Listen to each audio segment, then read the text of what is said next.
ఇప్పుడు చెప్పండి మన కుమార్ గారు, అంటే అవినీతి ఎక్కువ ప్రభావితం చేసిందా, లేదు మీరు దౌర్జన్యం అంటే I'm sorry LG lieutenant governor కానీ మీ అధికారాన్ని ఉపయోగించుకోవడం ద్వారా గెలవగలిగారా?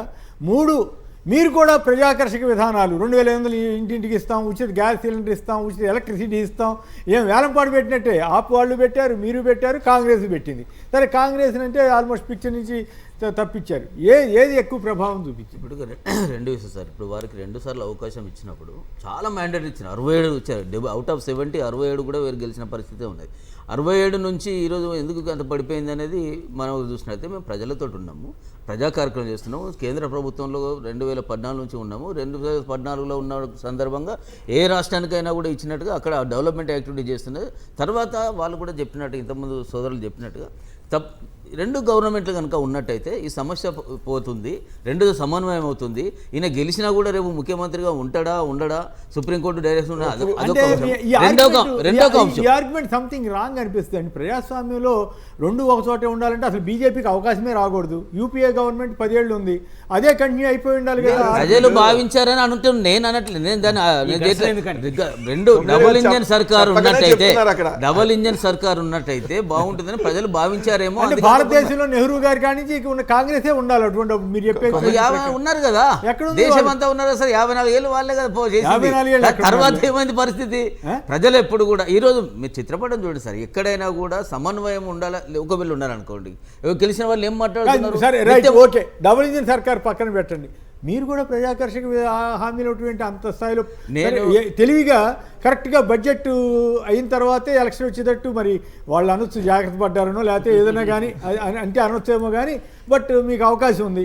ఏకంగా 10 లక్షలు అని చెప్పి ఒక పెద్ద హిట్ కొట్టేసారు కదా, సిక్సర్ కొట్టేసినట్టు కొట్టేశారు కదా అనేది సార్. మీకు ఇన్ని సంవత్సరాలు మీరు బడ్జెట్ ఒక ఢిల్లీ కోసం బడ్జెట్ ఎవరు పెట్టరు సార్?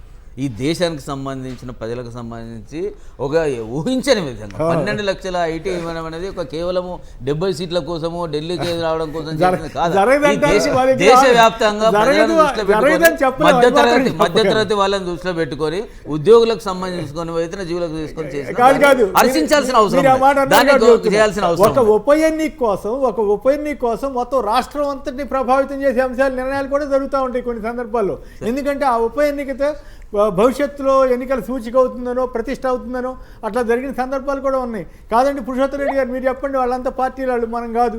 మీరు చెప్పండి. ఖచ్చితంగా ప్రతి అవకాశాన్ని అధికారంలో ఉన్న పార్టీ ఉపయోగిస్తారు. కాకపోతే అది మంచి జరిగింది సమాజానికి, అది మొత్తం అందరికీ ఉపయోగపడింది, వేరే విషయం. దాన్ని ఎవరు కాదండి, వాళ్ళకి మంచి అయింది, సొసైటీ అదే కాదు కదా. ఎలక్షన్ ఫిబ్రవరి 4 ఎందుకు 5 ఎందుకు అయింది?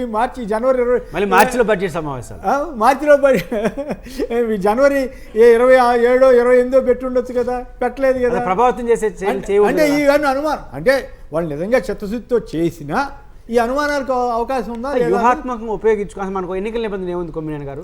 ప్రజలు ప్రభావితం చేసే ప్రభుత్వ నిర్ణయాలు చేయకూడదు అన్నారు. ప్రభుత్వం ప్రభావితం చేయదా ఢిల్లీలో? ఇంతకంటే పెద్ద ఇదే కాకపోతే దేశం అంతా వచ్చింది పో అంటున్నారు. అది తెలివిగా తప్పుకుంటున్నారా కుమార్ గారు? లేదు సార్, తెలివిగా తప్పుకునే అంశంగానే తెలియజేసిందో మాకు భారతీయ జనతా పార్టీ కార్యకర్తలుగా మేము ప్రజలకు వెళ్ళి ప్రజల మనసులో గెలుచుకోవడం అనేది మా యొక్క కర్తవ్యము. వీళ్ళు ఎవ్వరు కూడా నేల మీద నిలబడకుండా ఆకాశం నిలబడి ఎన్నికల్లో గెలుస్తామనే ఆలోచనతో ఉన్న పార్టీలు ఇవి. మేము అక్కడ నిలబడి మేము మా మొత్తం గ్రౌండ్ రూట్లో వెళ్ళి చేసినాం కాబట్టి ప్రజలందరూ కూడా ఏది ఏంటిది, భారతీయ జనతా పార్టీ ఏం చేసింది, మిగతా వాళ్ళు ఏం చేశారో, ఆవామది ఏం చేసింది అనేది, ఎందుకంటే ఎలక్షన్స్ నేను కూడా అక్కడ పనిచేసాను కాబట్టి ప్రజలందరూ కూడా స్వీకరించారు. ప్రజలందరూ కూడా మీరు అంటున్నారు సార్, చాలా యాంటీ ఇన్కంబెన్సీ, మీరు చెప్పడానికి లేనంత యాంటీ ఇన్కంబెన్సీ ఆప్ మీద ఉంది. అది పూర్తిగా కరప్షన్ చార్జెస్ కానీ వాళ్ళ ఎమ్మెల్యేలు కానీ కాదు. మేమెవరు సర్టిఫికెట్లు ఇవ్వట్లా, నేను కానీ పురుషోత్తమ రెడ్డి గారు కానీ. ఆప్ పూర్తిగా గొప్పగా ఉందనో లేకపోతే అసలు ఆరోపణలకు అతీతమని మేము అంటలా. కానీ ఇక్కడ ద్వంద్వ వైఖరి మీదే మా బోటి వాళ్ళ ప్రశ్న. డెఫినెట్గా లేనప్పుడు భారతీయ జనతా పార్టీ ప్రజలు మొగ్గు చూపారు. ఇంకా దాంట్లో ఇంకా వేరే ద్వంద్వ వైఖరే లేదు కదండి. ఇప్పుడు ప్రజలను మనం అవమానపరిచినట్లు, ప్రజల తీర్పును మనం అగౌరవపరిచినట్లు, వాళ్ళ తీర్పును మనం గౌరవిస్తూనే మనకు సంబంధించిన విషయాల పట్ల ఏమైనా ఆబ్జెక్షన్స్ ఉంటే డిఫరెంట్ ఫోరం మీద మీరు ఫైట్ చేయొచ్చు అని దానికేమని లేదు. కానీ ఎన్నికలలో తాయిలాలు ఇచ్చారు, లేకపోతే ఎన్నికలలో చేస్తారంటే ఏ పార్టీ అయినా మేనిఫెస్టో పెడుతుంది, అది పెట్టారు. మేనిఫెస్టో పెట్టి తీరు అంటే మేనిఫెస్టో 2000 మీరు ఉచితాలకు వ్యతిరేకమా కాదా? బీజేపీ చర్చిస్తామని చెప్పినాము, చర్చిస్తాం డెఫినెట్ గా. మేము వెంకయ్యనాయుడు గారి స్పీచ్ మా చెవులని అబ్బో బ్రహ్మాండం అనిపించింది. అసలు ఉచితాలు ఇవ్వడానికే వీల్లేదనే వాళ్ళు కదా, అవునా కదా? ప్రాంతీయ పార్టీలే ఈ ఉచితాలకు కారణం, ప్రాంతీయ పార్టీలే ఈ ఉచితాలకు కారణం అని జాతీయ పార్టీలు చెప్తాయి. అవును, వాళ్ళ అవసరం వచ్చినప్పుడు మాత్రం ప్రాంతీయ పార్టీలు కానీ ఎక్కువ ఇచ్చేస్తాయి. ఆయన 2100 ఇస్తానంటే ఎవరు కేజ్రీవాల్ గారు వీళ్ళు 2500 కాంగ్రెస్ బీజేపీ పోటీ పడ్డాయి. మరి ఇంతవరకు తెలంగాణలో ఇవ్వలేదే, మీ ప్రభుత్వం ఉంది విఐపీలో 1500 ఇస్తా ఉన్నారు, ఇవ్వలేదే. కర్ణాటకలో ఇవ్వలేదే. సార్ బీజేపీకి గెలుపు పట్ల పట్టుకోలేదు వాళ్ళు, మేనిఫెస్టో కాపీ పట్టుకోలేదు. అయినా కూడా ప్రభుత్వాలు భాగస్వామైనప్పుడు వాళ్ళు కూడా బీజేపీకి గెలుపు మీద ధీమా వచ్చింది సార్. అవును, ధీమా వచ్చిన పార్టీ అన్ని జాగ్రత్తలు తీసుకుంటుంది. ఓకే, ఇప్పుడు వాళ్ళందరూ మేనిఫెస్టో ఇచ్చేస్తున్నారు, దీని కారణంగా మనం ఎందుకు ఓడిపోవాలని వీళ్ళు కూడా ఒక మాట అన్నారు. పాయింట్ ఏంటంటే తగిన జాగ్రత్తలు తీసుకున్నారు తప్ప ఇంకోటి అయితే కాదు. కొమ్మినేని గారు ఇప్పుడు మనం దీని గురించి చర్చిస్తున్నాం, బడ్జెట్ గురించి కూడా చర్చిస్తున్నాము. ఢిల్లీ బడ్జెట్ గురించి చర్చించాలి. 10 లక్షల స్కీమ్, 10 లక్షల ఇన్కమ్ ట్యాక్స్ అది కూడా ఏంటంటారు? నేను దీంట్లో ఇప్పుడు నేను ట్రెండింగ్స్ దీంట్లో చూస్తున్నప్పుడు ఏంటంటే ఎలక్షన్ కమిషన్ వెబ్సైట్లోకి వెళ్ళి కాంగ్రెస్ పార్టీ విడిగా పోటీ చేయడం వల్ల ఆమ్ ఆద్మీ పార్టీకి కూడా దెబ్బ తగిలింది అనేది కనపడతాం. ఓకే, ఎందుకంటే ఇప్పుడు మీకు కేజ్రీవాల్ ఎక్కడైతే పోటీ చేశాడో అక్కడ ఇప్పుడు ఆల్రెడీ 2 రౌండ్లు కౌంటింగ్ అయింది సార్. కేజ్రీవాల్ 254 ఓట్లు లీడ్లో ఉన్నాడు ప్రజెంట్. ఇప్పుడు 2 రౌండ్లు పూర్తి అయ్యేటప్పటికి ఎలక్షన్ కమిషన్ వెబ్సైట్ ప్రకారం 254 ఓట్లు లీడ్లో ఉన్నాడు. కాంగ్రెస్ పార్టీకి అక్కడ 742 ఓట్లు వచ్చినాయి 2 రౌండ్లకి. ఇంకోటి ద్వారకా అనే అసెంబ్లీలో భారతీయ జనతా పార్టీ 1792 ఓట్లు లీడింగ్ లో ఉంది 3 రౌండ్లు అయిపోయేటప్పటికి. ద్వారకా అసెంబ్లీలో అక్కడ కాంగ్రెస్ పార్టీకి 905 ఓట్లు వచ్చున్నాయి. అంటే అక్కడ ఆమ్ ఆద్మీ పార్టీ 1700 ఓట్లు వెనకబడి ఉంది ఈ 3 రౌండ్లకి. సో అప్పటికి 905 ఓట్లు కాంగ్రెస్ పార్టీ. కాంగ్రెస్ వాళ్ళు మాత్రం ఏం చేస్తారు, వాళ్ళు కలవనప్పుడు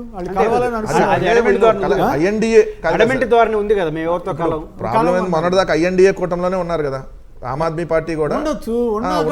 పార్టీయే కదా. అక్కడ ఏంటంటే బీజేపీకి లాభం జరుగుతా, ఆమ్ ఆద్మీ పార్టీ లాభం జరుగుతా, లేదా వాళ్ళకే లాభం జరుగుతా అనేది వాళ్ళకి సంబంధించిన విషయం కాదు కదా. విడిగా పోటీ చేయడం వల్ల ఇప్పుడు అది మీరు అనాలిసిస్ ప్రకారం చేస్తే వాళ్ళు తప్ప ఒప్పులు పక్కన పెడితే కాంగ్రెస్ వల్ల బీజేపీ లాభపడింది అన్నంత సూత్రీకరణ చేయొచ్చు. చెప్పండి సార్. బడ్జెట్ తీసుకొచ్చిన టైం గురించి మనం మాట్లాడాము, 12 లక్షల గురించి కూడా మాట్లాడాము. అది దేశం మొత్తానికి సంబంధించింది అంటున్నారు. నిజంగా దేశానికి మొత్తమే బడ్జెట్ అయినప్పటికీ కూడా దాంట్లో సరాసరి లబ్ధి పొందుతున్న జనాభా ఏ ప్రాంతంలో ఎక్కువ ఉన్నారు అనేది విశ్లేషించుకున్నప్పుడు అది ఢిల్లీలో ఎక్కువ ఉన్నారు, మెట్రోపాలిటన్ సిటీ అది ఢిల్లీలో ఉన్నారు. మొత్తంగా కూడా లబ్ధి జరుగుతుంది 50-60 లక్షల మందికి ఈ దేశంలో. 50-60 లక్షల మందిలో కూడా మెజారిటీ ఢిల్లీలో ఉన్నారు. 60 కాదు సార్, 12 lakhs స్లాబ్ తీసుకొచ్చినందుకు ఇండియన్ ఎక్స్ప్రెస్ ఒక మంచి కాలం 12 లక్షల వరకు 12 లక్షల వరకు 12 లక్షలు 1 రూపాయి వచ్చినా 4 లక్షల స్లాబ్, మళ్ళీ 4 లక్షల నుంచి స్లాబ్ చెప్పింది చూడండి, ఆ మొత్తం వస్తుంది. సో అటువంటి పరిస్థితుల్లో అది ఒక ఇది విషయం. తర్వాత డబుల్ ఇంజిన్ సర్కార్ అనే మాట మాట్లాడుతున్నప్పుడు ఇవాళ ప్రత్యక్షంగా మనం చూస్తున్న ఆంధ్రప్రదేశ్లో కూడా డబుల్ ఇంజిన్ సర్కారే నడుస్తూ ఉంది. మా ముఖ్యమంత్రి గారేమో నిత్యం ఈ రాష్ట్రం దరిద్రంలో ఉంది, ఈ రాష్ట్రంలో డబ్బులు లేవు, ఈ రాష్ట్రంలో నేను ఏమీ చేయలేను, నిత్య దరిద్రంగా ఉంది కదా పరిస్థితి మాటలంతా కూడా. మరి నా రాష్ట్రంలో డబుల్ ఇంజిన్ సర్కారే కదా.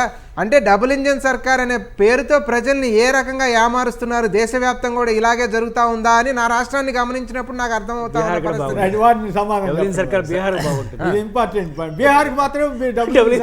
నేను ఆంధ్రప్రదేశ్ రాజకీయాల విషయంలో కూడా వారు వచ్చిన తర్వాత ప్రైమ్ మినిస్టర్ ఆఫ్ ఇండియా ఎన్ని ప్రాజెక్టులు ప్రారంభించారు సార్?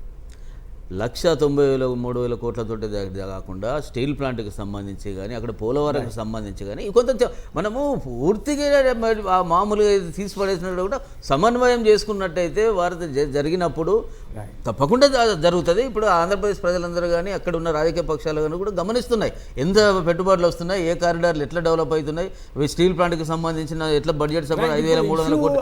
అదే ఇప్పుడు అంతే కదా. ఎక్కడ వస్తుంది డబుల్ ఇంజిన్ అనేది జరిగినప్పుడు ఆంధ్రప్రదేశ్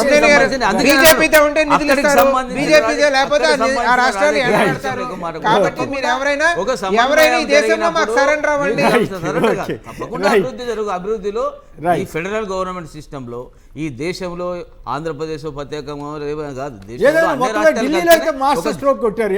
12 లక్షల స్కీమ్ పెట్టి మాస్టర్ స్ట్రోక్ అయితే కొట్టగలిగారు. ఎందుకంటే ఇప్పుడు చెప్తున్నారు 50-60 లక్షల మంది దేశవ్యాప్తంగా లబ్ధి పొందితే దాంట్లో మెజారిటీ ఓటర్లు ఢిల్లీ వాళ్ళట.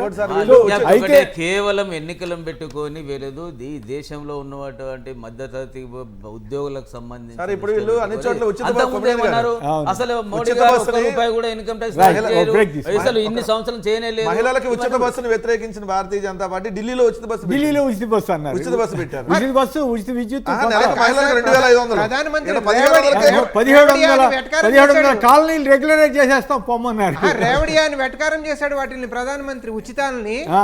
రేవడియాని వెటకారం చేసిన మేము ప్రధానమంత్రి చేసిన హామీలను- ఇవాళ ఉచితాలు ఎట్లా ఇంటింటికి 2500 అంటే ఇచ్చిన తెలివిగా పేదలను మాత్రం ఇచ్చిన వాడారు. హామీలకు ఎక్కడైనా Right. కట్టుబడి ఉండేప్పటి భారతీయ Okay, Janata party. okay, thank రేపు you. గెలిచిన తర్వాత అవి అమలు చేస్తారా Right. చేయరా మళ్ళీ ఇక్కడే మాట్లాడుకుంటాం. రైట్.